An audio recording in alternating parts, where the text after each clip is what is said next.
जय महाराष्ट्र, मी मंदार फणसे. लक्षवेधीमध्ये तुमचं स्वागत आहे. पाहूया दिवसभरातल्या घडामोडी. मुंबईतल्या शक्ती मिल बलात्कार प्रकरणामध्ये 5ही आरोपींना अटक करण्यात आली आहे. मुंबई पोलिसांनी 2 दिवसांमध्ये या आरोपींचा शोध लावला, त्यांना ताब्यात घेतलं. या प्रकरणावरनं अनेकांच्या अनेक प्रतिक्रिया व्यक्त व्हायला लागल्या होत्या. गुन्हेगारांना शिक्षा काय आणि कशी करायला हवी याबद्दलच्या, तसंच पीडित मुलीला धीर देणाऱ्या काही प्रतिक्रिया. सर्वसामान्यांनी या घटनेच्या विरोधात तीव्र संताप व्यक्त केला. मात्र आपल्या समाजामध्ये अशीही काही माणसं आहेत जी मुलींनाच दोष देत आहेत आणि दुसरे तिसरे कोणी नसून यंदा तर हे राजकारणीच आहेत. अजूनही समाजात अशी मानसिकता आहे जिथे बलात्कार म्हटलं की त्या मुलीलाच दोष दिला जातो. समाज तिच्याकडे संशयित नजरेनं पाहतो. समाजाच्या या मानसिकतेमुळे तर अशा अनेक घटना उघड होतच नाहीत. पण शक्ती मिल प्रकरणातल्या पीडितेला सलाम, कारण तिनं हे सारं सत्य जगासमोर आणलं. पण समाजातले काही राजकारणी आहेत जे अजूनही मुलींच्या वर्तणुकीला जबाबदार ठरतायत. मुलींनी जर बुरखा घालून घराबाहेर पडलं तर तिच्यावर अशी वेळच येणार नाही. आकर्षण नहीं हो, आकर्षण बिंदु नहीं बनना चाहिए औरतों कहीं से भी कि और जो है कम कपड़े पहन करके जा रही है और लोग जो उसकी तरफ ज्यादा आकर्षित हो रहे हैं. हमारे यहाँ की औरत जब जाए तो बाजार में जाए, किसी और के साथ जाए तो ज्यादा सेंट भी नहीं लगाए ताकि लोग ज्यादा उसकी तरफ देखें भी नहीं. हम उस औरत की रक्षा करना चाहते हैं. आज इस्लाम में बुर्का है, हम अपनी माँ बहन को बुर्का पहनाते हैं, इसका मतलब नहीं कि हम उसको जो है बैकवर्ड करके देखना चाहते हैं या उसको आज मॉडर्न जमाने में हम लोग जो है औरत को पीछे रखना चाहते हैं. नहीं, ऐसे इंसिडेंट जो हो रहे हैं, इन इंसिडेंट पे अगर गौर किया जाए तो अगर ये सब प्रिकॉशन लिए जाते हैं तो इससे मुझे लगता है कि इस ऐसी चीजों में बलात्कार में कमी हो सकती है. ऐकलत का या नेत्यांचं हे वक्तव्य? यांना राजकारणी म्हणायचं की तालिबानी, हाच प्रश्न आता समोर येतोय. खरंच बुरख्यात असलेली स्त्री या वासनांधतेच्या आहारी गेलेल्यांची शिकार होणार नाही का? अबू आझमी यांच्या या वक्तव्याचा सगळीकडूनच निषेध होतोय. महिला आयोगाच्या सदस्या निर्मला सावंत यांनी हे अविचारी वक्तव्य असल्याचं म्हटलंय.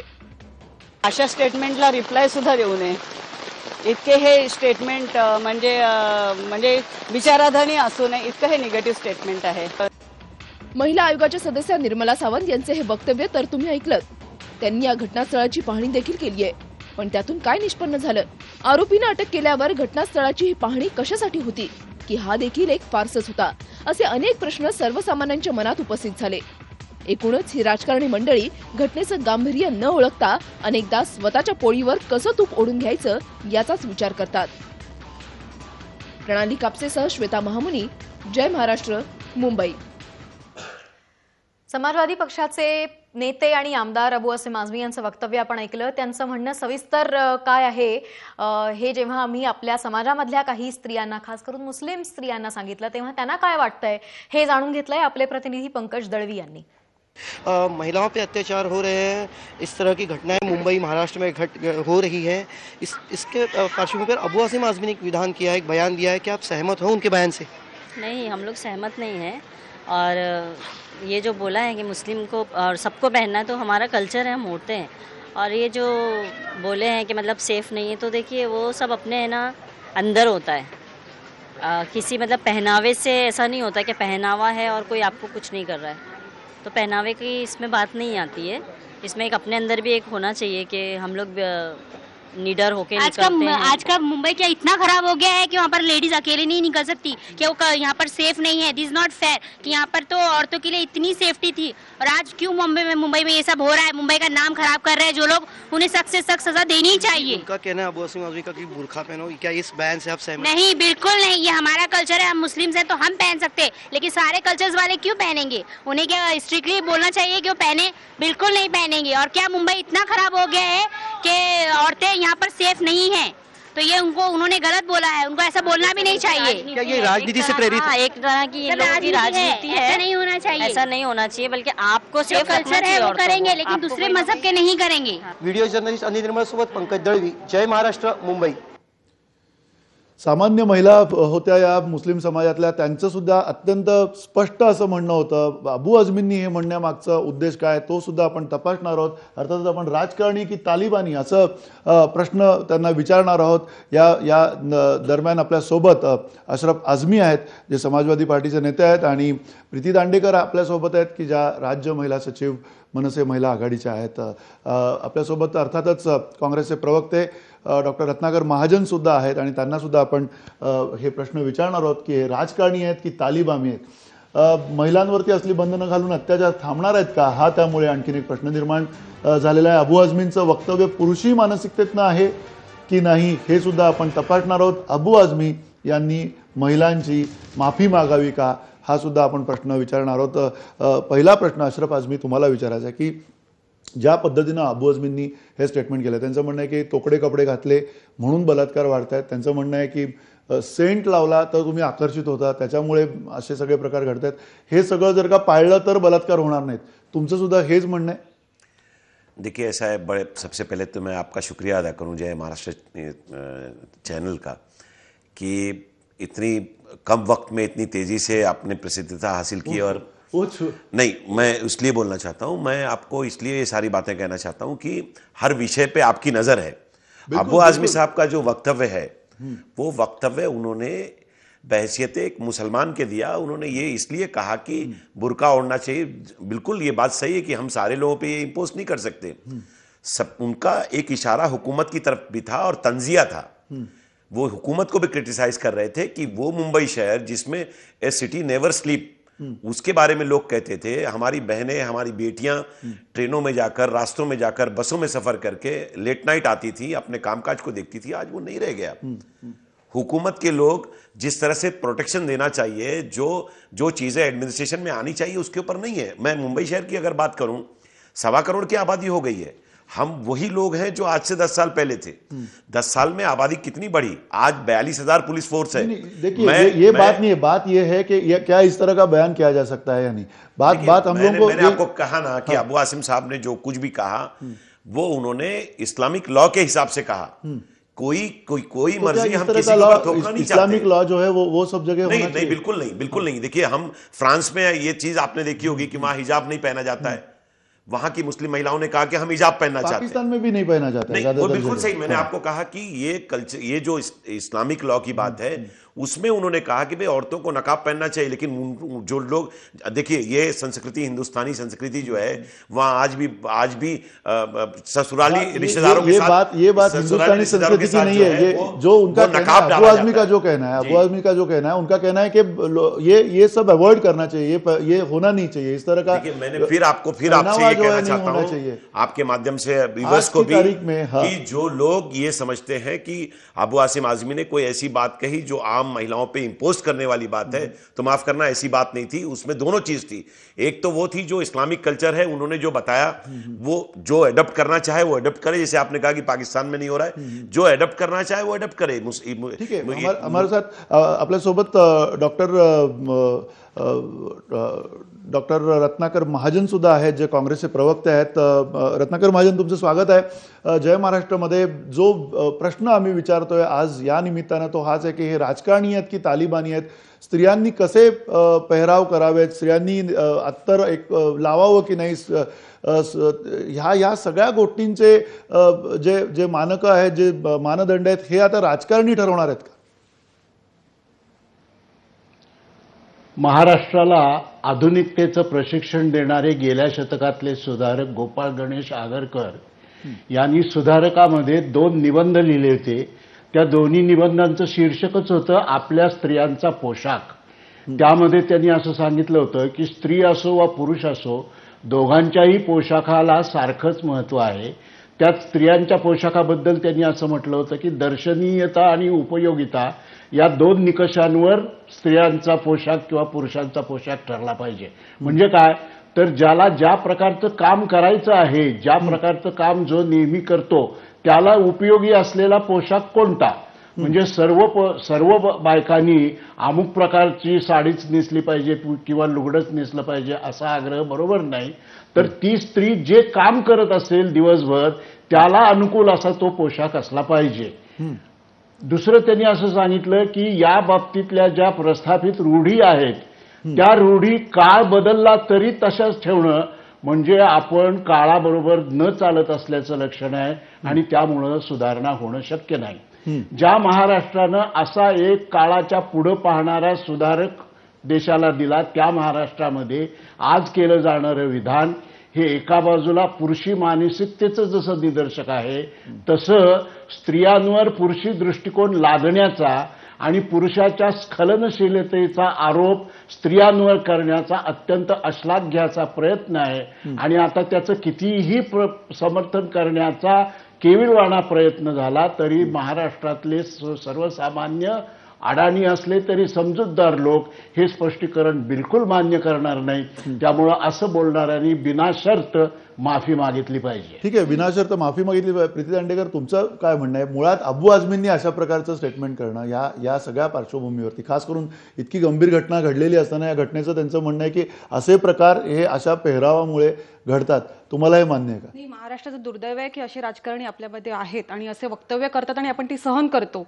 सर्वात आधी मी सांगेन की अबू आझमींना स्थळ, वेळ, काळ याचं अजिबात भान नाही. म्हणजे काही जे वाटेल ते तोंडात यायचं ते बोलायचं आणि त्याच्यावरती प्रतिक्रिया घेण्यासाठी चॅनलला त्यांनी हे वक्तव्य केलेलं आहे. म्हणजे प्रसिद्धी मिळवायची, म्हणजे प्रत्यक्षात काम काहीच करायचं नाही. परंतु अशा काही घटना, दुर्दैवी घटना घडल्या तर मीडियात जायचं, असं स्टेटमेंट करायचं की जेणेकरून त्यांना प्रसिद्धी मिळायला हवी. बस याच्यामध्ये फक्त एवढाच त्यांचा उद्देश आहे. बाकी काही त्यांचा याच्यामध्ये उद्देश नाही. म्हणजे फक्त काम न करता, स्वतःच्या विधानसभा क्षेत्रामध्ये न जाता, तिथेही काही काम न करता बाहेर पडायचं, अशी वक्तव्य करायची आणि उगाचच काहीतरी क्रिएट करायचं सीन. पण हे एवढे मोठे नेते आहेत तुमच्या पक्षाचे, अबू आझमी हे जर का एक पक्ष चालवतात तर अशा नेत्याला अशा प्रकारचं वक्तव्य करायला सुचतं कसं काय? म्हणजे मैंने सिर्फ आपको ये बताना चाहा है कि अबू आसिम आज़मी साहब ने जो कुछ भी कहा है, मैंने फिर ये कहा कि मुस्लिम कल्चर में इस तरह की चीज़ें होती हैं. बुर्का पहना जाता है, नकाब पहना जाता है. मेरी बेटी भी जाती है नकाब पहन के, कॉलेज जाती है, मेडिकल में पढ़ रही है. मुद्दा ये है कि गवर्नमेंट जिस तरह से उसको काम करना चाहिए महाराष्ट्र सरकार को, वो नहीं कर रही है. पिछले 3 महीनों में 227 एनसी या FIR दर्ज हुए हैं इस तरह की चीज़ों पे, छेड़छाड़ को लेके, रेप को लेके. दोनों चीज़ें हमारे बीच में. हम ये कहना चाहते हैं कि एक तरह से ये भी है कि वो गवर्नमेंट सरकार काम नहीं कर रही है जिस तरह से करना चाहिए. पुलिस को बढ़ाना चाहिए. वो सारी चीज़ें अपनी जगह. हमने ये कहना, आपके माध्यम से एक और बात कहूँगा, जैसे इन्होंने कहा कि अपने उस वार्ड में नहीं जाते, अपने एरिया में नहीं जाते और काम नहीं करते. 4 नगर सेवक उनकी कॉन्स्टिट्यूएंसी में है और आज भी हमारा दावा है कि जो कुछ भी उन्होंने किया है उससे ज़्यादा किसी ने नहीं किया. और जो प्रसिद्धि की बात है, जो नई काम करने की बात है, शायद इनको नहीं मालूम है. ये कारपोरेशन में पता लगा ले अपने गट नेता से कि समाजवादी पार्टी की जो पोजीशन आज कारपोरेशन के अंदर, वो बात नहीं है. बात मैं आपको बताऊं, राजनीतिक काम इन्होंने की काम की बात बात है कि क्या निकाली. नया कल्चर बिठाना चाहते हैं. इनको कोई आवश्यकता नहीं है. अबू आसिम आज़मी हिंदुस्तान में जाने जाने वाला नाम है. इतिहास पाहिला ना तर वारंवार नाही, त्यांचा इतिहास जर जहां तक पिछड़ों और अल्पसंख्यकों की लड़ाई है उसमें उसका कोई मामला नहीं. मैं आज भी बात कहता ही हूं, नहीं है. बात ये है दरअसल कि क्या महिलाओं ने इस तरह का, उन्होंने जो बयान दिया है, मैंने आपको कहा ना, उन्होंने बोला ये टालना चाहिए. इस मुल्क के अंदर हर आदमी को अपनी राय को देने की आजादी है. हाँ. अगर वो कोई अपनी बात को कर रहे हैं, वो किसी पे इम्पोज नहीं कर सकते. जर पोशाखाचं ये कोई जर आपण तालिबानी घेतलं और ना इस तर तरह का रजा- मामला नहीं है. हाँ. ये हिंदुस्तान है, डेमोक्रेसी है. डेमोक्रेसी तो के अंदर अपनी बात को कर सकते कह हैं. सकते हैं, डेमोक्रेसी में ये कह सकते हैं कि महिलाओं ने ठीक ठाक कपड़े पहने चाहिए, इस तरह के कपड़े नहीं पहनना चाहिए. मैंने आपको कहा कि व्यक्तिगत विचार किसी का भी आप रोक नहीं सकते. अगर अबू आसिम आज़मी ने कोई बात कही है तो वो उनकी अपनी सोच के हिसाब से उन्होंने कही है, एक इस्लामी लॉ के हिसाब से कही है. एक सवाल मैं पूछता हूं आपको, एक मैं सवाल, जो महिला, जिस महिला के ऊपर जो बलात्कार हुआ था या फिर अलग जो बलात्कार की घटनाएं हुई है, क्या उन महिलाओं ने कम कपड़े पहने थे?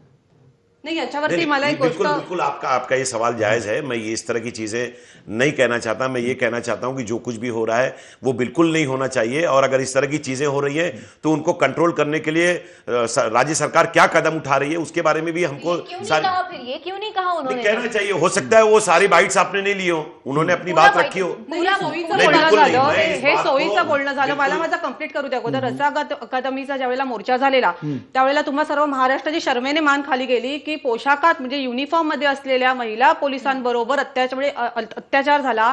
तर हे सर्व महाराष्ट्राने पाहिलेलं आहे. जर पोशाखाची इथे गोष्ट करायची तर आता काँग्रेसच्या प्रवक्त्यांनी सांगितल्याप्रमाणे लुगडं घाला, तुम्ही मिनिस्कर्ट घाला की तुम्ही बुरखा घाला. मानसिक जी पुरुषाची मानसिकता आहे ती आपण, म्हणजे एखाद्या विकृती असेल तर आपण ती बदलू शकत नाही. तर आता ह्याच्यासाठी राज्य सरकारची जबाबदारी आहे की कडकातली म्हणजे कडक शिक्षा अगदी देऊन त्यांना पूर्णपणे ही गोष्ट रोखू कशी शकतात, हे राज्य सरकारची जबाबदारी आहे. आता हे नगरसेवक आहेत आणि किंवा अबू आझमींचे आमदार आहेत, त्यांची जबाबदारी आहे की राज्य सरकार हे प्रश्न मांडून महिलांची. देखिए मैडम, ऐसा है, मेरी बात सुन लीजिए. मैं इस मुल्क के अंदर अपनी राय को देने की आजादी रखता हूं. अगर मैं प्रधानमंत्री भी बन जाऊं या मैं प्यून भी रहूं, मैं अपनी बात को रख सकता हूं. मैंने ये कहा कि अबू आसिम साहब ने जो कुछ भी कहा वो इस्लामी कानून के हिसाब से जो हमको बताया गया है, इस्लाम के अंदर जिस तरह से रहना औरतों का, वो बताया उन्होंने। उसमें आज भी जो लोग जिस लॉ को फॉलो करते हैं वो माने, जो नहीं करते वो नहीं माने। ये हिंदुस्तान है, कोई ऐसा मुल्क नहीं है पाकिस्तान या कोई अफगानिस्तान जहां कोई बात को अपनी इंपोज करेगा। लेकिन सरकार की नाकामी को, जिस तरह से सरकार नाकाम हुई, उसको भी उन्होंने बता दिया। ठीक आहे, आपण आपण जब आपण आप आपण नहीं थोड्या कुछ कर वेळामध्ये सकते, आपण तुम्ही सरकारचा मुद्दा घेता, आपल्या महाराष्ट्र सरकारचे की सरकार प्रतिनिधी, ने आपल्या सर- प्रवक्ते आपल्या सोबत आहेत, डॉक्टर रत्नाकर महाजन आहेत, त्यांच्याशी सुद्धा आपण बोलणार आहोत, पण एका छोट्याशा ब्रेक नंतर.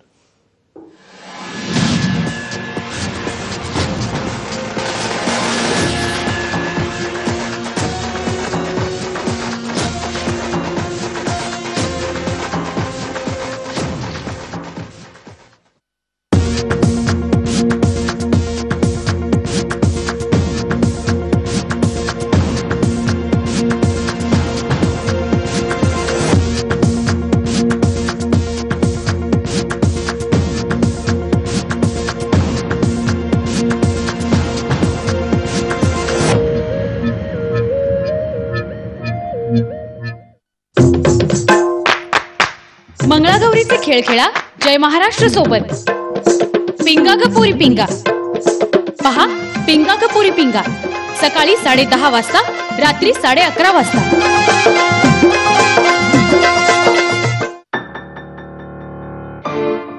गप्प रहा, सहन करा, सारे चालतात हीच वहिवाट, पण काहींचा कणा खुपतो, स्फुल्लिंग चेतवतो,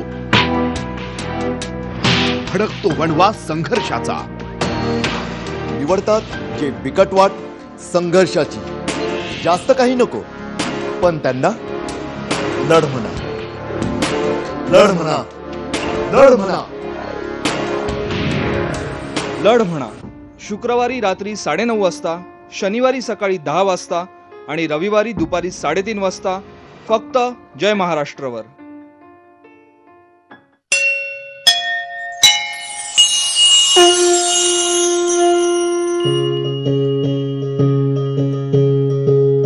पेट को बीच से निकालेंगे. जब पेट को बीच से निकालते हैं, साइड से अंदर खींच लेते हैं. ये सब मन से होगा, संकल्प से.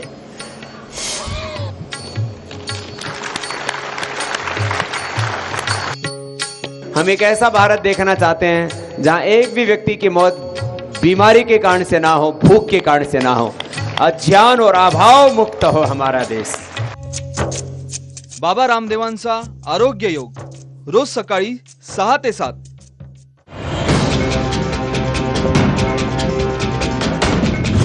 आम्ही काय करावं, आम्ही मरावं का वाचावं? कोळशाच्या पावडामुळे शेतीच होत नाही, त्यामुळे शेतकरी मोठ्या संकटात सापडलेला आहे. दुष्काळात या नहरीतलं पाणी कमी झालं नाही, पण या नहरीकडे आपण सर्रास दुर्लक्ष करताना दिसतोय. पाणी असं येतं म्हणजे जेवण करायला पण जागा नसते, एवढा त्रास आहे. या इमारतींचे रंग बदलले, मात्र इथल्या माणसांचं जगणं अजूनही बदललं नाही.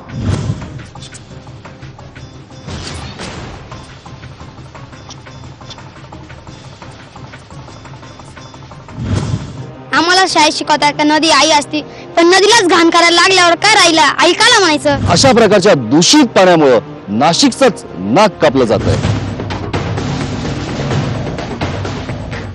पहा ग्राउंड रिपोर्ट रविवारी रात्री 8 वाजता आणि सोमवारी सकाळी 8:30 वाजता.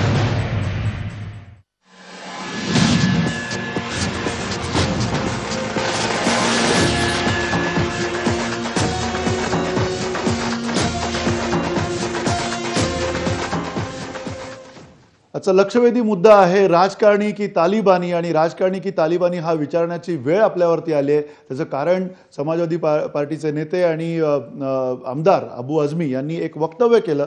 ते वक्तव्य पहिल्यांदा काय केलं पुन्हा एकदा आपण ऐकूयात, कारण ते वक्तव्य या भारतासारख्या देशामध्ये केलं जातं आणि त्या देशात अर्थातच अनेकांना स्वातंत्र्य आहे. कसे कपडे घातले पाहिजेत, काय केलं पाहिजे, महिलांचं वर्तन महिलांनी ठरवायला पाहिजे की नाही, हा सुद्धा त्याच्यामुळे एक प्रश्न निर्माण झालेला आहे. आपण ऐकूयात अबू आझमी नेमकं काय म्हटले.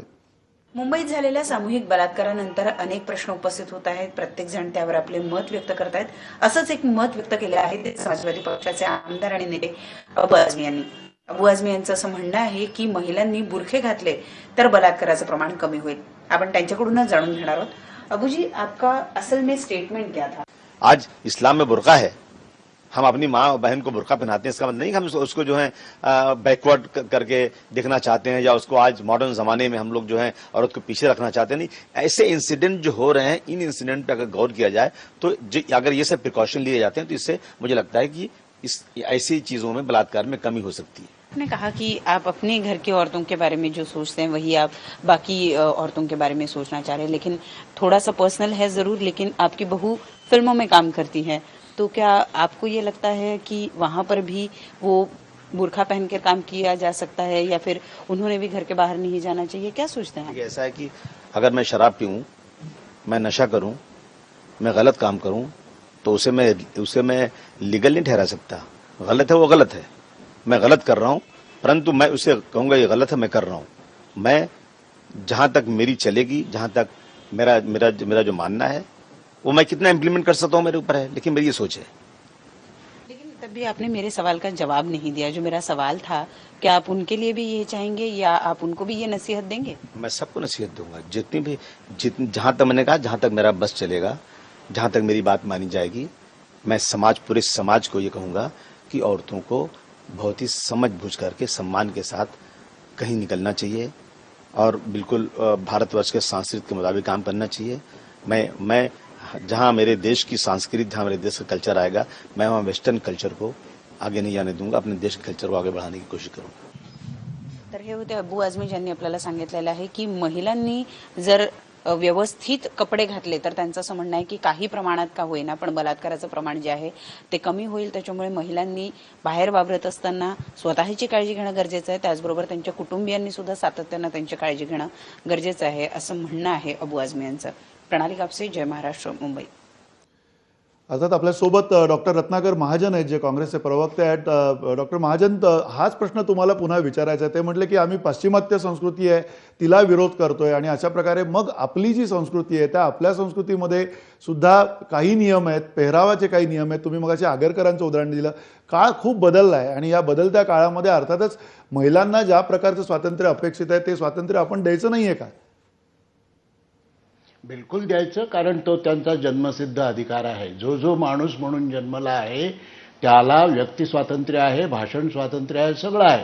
आत्ता समाजवादी पक्षाचे प्रतिनिधी जी बोलत होती कि मुझे बोलने की आज़ादी है, बिल्कुल है, बोलने की आज़ादी है, पण या स्वातंत्र्यावर सुद्धा राज्यघटनेच्या 19 कलमानुसार वाजवी बंधनं घालण्याचा अधिकार शासन संस्थेला आहे। याचाच अर्थ कुठलंही स्वातंत्र्य हे ॲब्सोल्यूट किंवा अनिर्बंध असू शकत नाही, तर त्याला सार्वजनिक सभ्यता, शांतता यांच्या मर्यादेमध्येच त्या स्वातंत्र्याचा अधिकार कोणालाही बजावता येईल।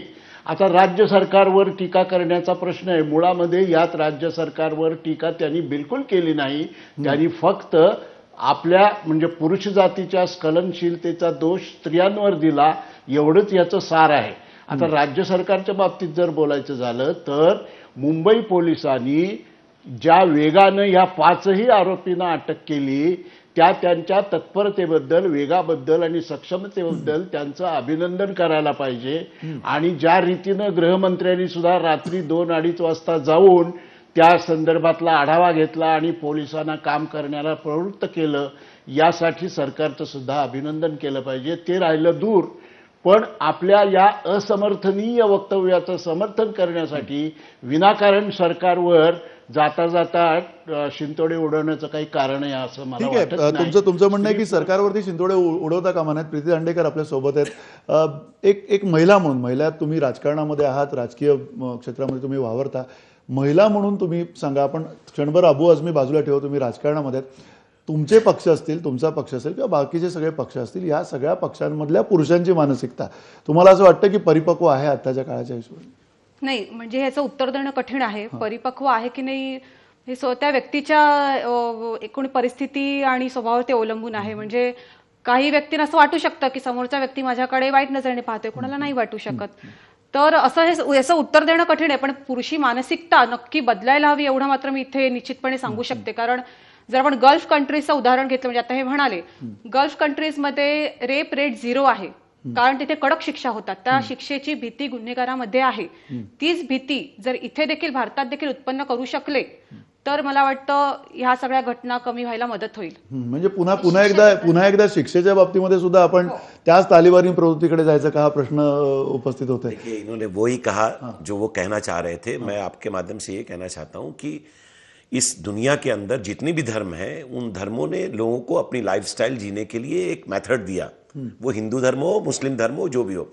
मुस्लिम धर्म में प्रॉफिट मोहम्मद ने पूरी तरह से जिस तरह से जिंदगी गुजारी जाती है पैदा होने से मरने तक, वो गाइडलाइन हम लोगों को दी है. उस गाइडलाइन में ये कहा गया कि भाई औरतों को पर्दा करना चाहिए. हम हिंदुस्तान में पैदा हुए. हिंदुस्तान की संस्कृति अगर आप देखेंगे, महाराष्ट्र से लेके कहीं भी मैंने देखा है कि अभी आज तक लड़कियां जो है जब अपने ससुराली रिश्तेदारों के पास जाती हैं तो बहुत बार मैंने देखा उनको घूंघट लेते हुए. राजस्थान देख लीजिए, उत्तर प्रदेश देख लीजिए. मैंने ये कहा, मैं ये कहना चाहता हूं कि अगर मैं ये कहूं कि आपको बुर्का पहनना चाहिए तो ये मेरी एक राय है और मैं बहैसियत मुसलमान ये जरूर कह सकता हूं कि भाई ये होना चाहिए. लेकिन इसका मतलब ये नहीं कि मैं ये कहूं कि नहीं आपको पहनना ही चाहिए और इसके लिए ये सारी चीजें हो रही है. ये चीजें इन्होंने कहा कि गल्फ कंट्रीज में जो रेप का रेशियो वो 0 है. क्यों 0 है? आप मुझे बताइए. एक झाकण्याचा प्रश्न असताना तर 5 वर्षाच्या मुलीवरती बलात्कार झाला नसता.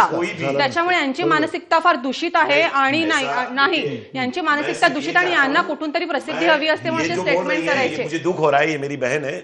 मैं ये चाहता हूं कि मेरी बेटी या बहन जो भी रहती है इस देश के अंदर वो महफूज रहे. वो महफूज रहे और उसकी जिम्मेदारी न सिर्फ कानून पे, न सिर्फ लोगों पे, बल्कि अपने आप पे भी है. जैसे और भी औरतों ने कहा कि भाई मैं चाहती हूं कि मैं नकाब पहनूं लेकिन मैं इंपोज नहीं कर सकती कि मेरी पड़ोसी भी पहने. तो वो जो उन्होंने कहा, आपकी बहन है, आपकी बेटी है, आपका बेटा है, आपका भाई नहीं है. हाँ, बिल्कुल है. बिल्कुल है, उसको भी बताना है.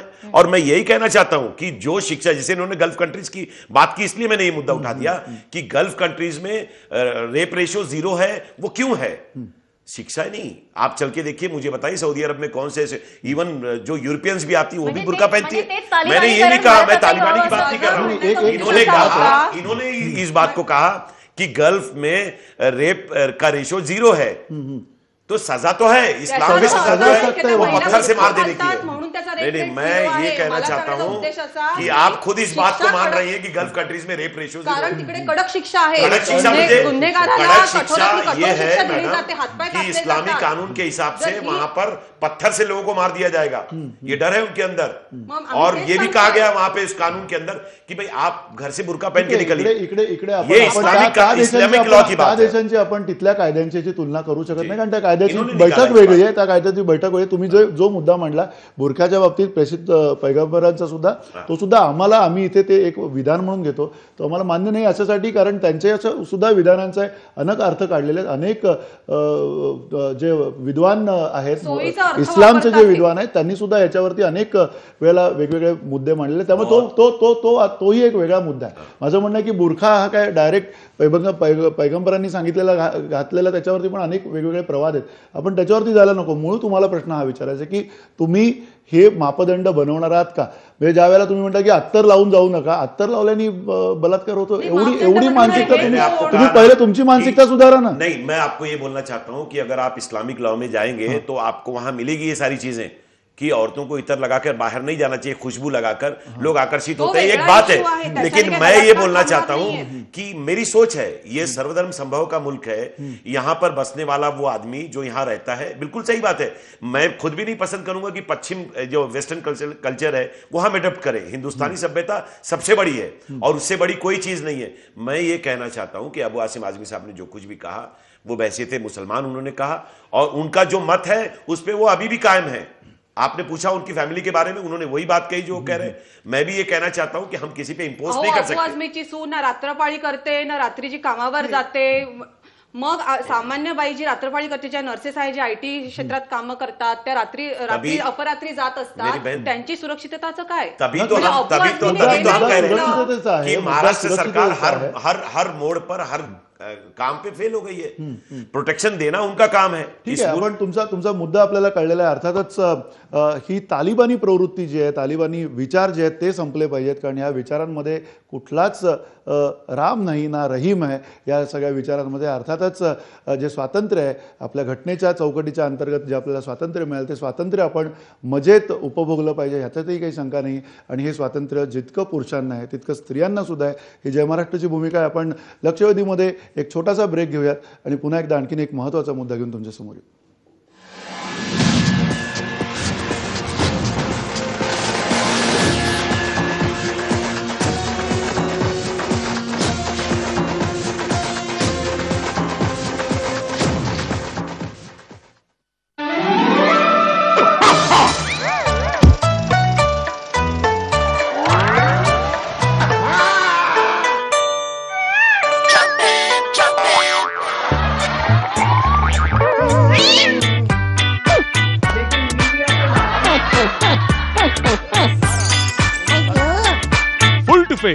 शनिवारी रात्री 9:30 वाजता, रविवारी सकाळी 9:30 वाजता आणि दुपारी 1:30 वाजता फक्त जय महाराष्ट्रवर।